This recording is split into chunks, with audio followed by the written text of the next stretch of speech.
बातमी छत्रपती संभाजीनगरमधून आहे। मतदारांना पैसे वाटप करण्याआधी त्यांची यादी व्हायरल झाली आहे। यादीमध्ये नाव असलेल्या एका मतदाराचं स्थानिक नागरिकांनी घरही शोधलंय। यादी कोणी बनवली माहिती नाही। यादीमध्ये यावेळेस नाव असणाऱ्यांची ही प्रतिक्रिया समोर आली आहे। स्थानिकांनी व्हायरल यादीचे बॅनर लावण्यात आलेले आहेत। स्थानिकांनी या सगळ्या व्हायरल झालेल्या यादीचे बॅनर लावल्याचंही कळतंय। छत्रपती संभाजीनगरमधील हा एक मोठा प्रकार। या संदर्भात ज्ञानेश्वर लोंढे आमचे प्रतिनिधी आपल्याला सविस्तर अपडेट्स देतात। ज्ञानेश्वर, आपण पाहतोय आज प्रचाराच्या तोफा या थंडावतील, मात्र त्याच आधी छत्रपती संभाजीनगरमध्ये मात्र मतदारांना पैसे वाटप करण्याआधीची एक यादी व्हायरल झाली आहे। नेमकं काय घडतंय त्या ठिकाणी सविस्तर सांगाल?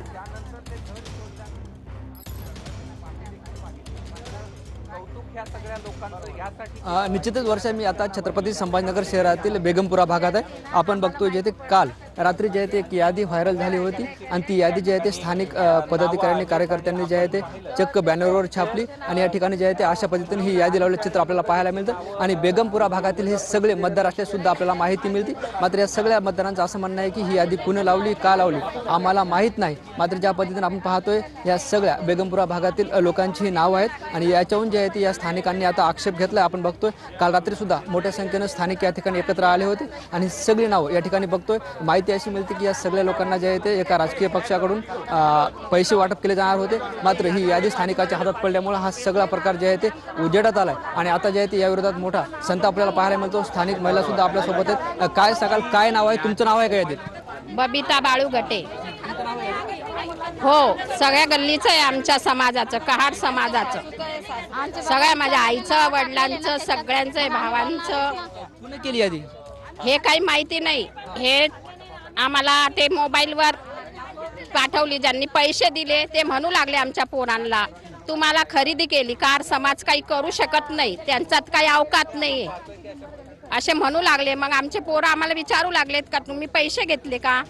आम्ही कधी पैसेच नाही घेतले मतदानाला, तर का आम्ही स्वीकारणार? तुमचं काय नाव? वैशाली राजेश लहरे। आमच्या सासूचं, सासऱ्यांचं आणि आमच्या दिरांचं नाव आहे। माझ्या मिस्टरांचं पण नाव आहे। पैसे दिले कोणी तुम्हाला? नाही, पैसे नाही दिले आणि आम्ही घेतच नाही पैसे नाही घेत, म्हणून आम्ही विरोध करू लागलो या नावांना, या लिस्टा। ही यादी आमच्याच गल्लीने लिहिलेली आहे, पण कोणी लिहिली ते सांगू नाही लागले। त्यांनी आमच्या नावाने पैसे घेतले म्हणून आम्ही विरोध करू लागलो, म्हणून हे लावलं। मला सुद्धा आपल्या सोबत आहे। आता काय सांगाल, कुणाची यादी आहे ही? पूर्ण कहार समाजाची नाव आहे। कहार समाजाचे नाव आहेत, जे आमचा समाज आहे त्याचं पूर्ण नाव आहे। यामध्ये एक्सपायर झालेल्या लोकांची सुद्धा नाव आहेत, मृत्यू झालेल्या लोकांची सुद्धा नावं आहेत, ज्यांना जाऊन 10-10 वर्ष, 15-15 वर्ष झालेले अशा लोकांची पण नावं त्यामध्ये आहेत। हे सगळं चुकीचं आहे। आमची परवानगी न घेता आमची नावं लिहून यादी देण्यात आलेली आहे। आम्ही कधी कोणाचा पैसा खाल्लेला नाही आणि खाणारही नाही।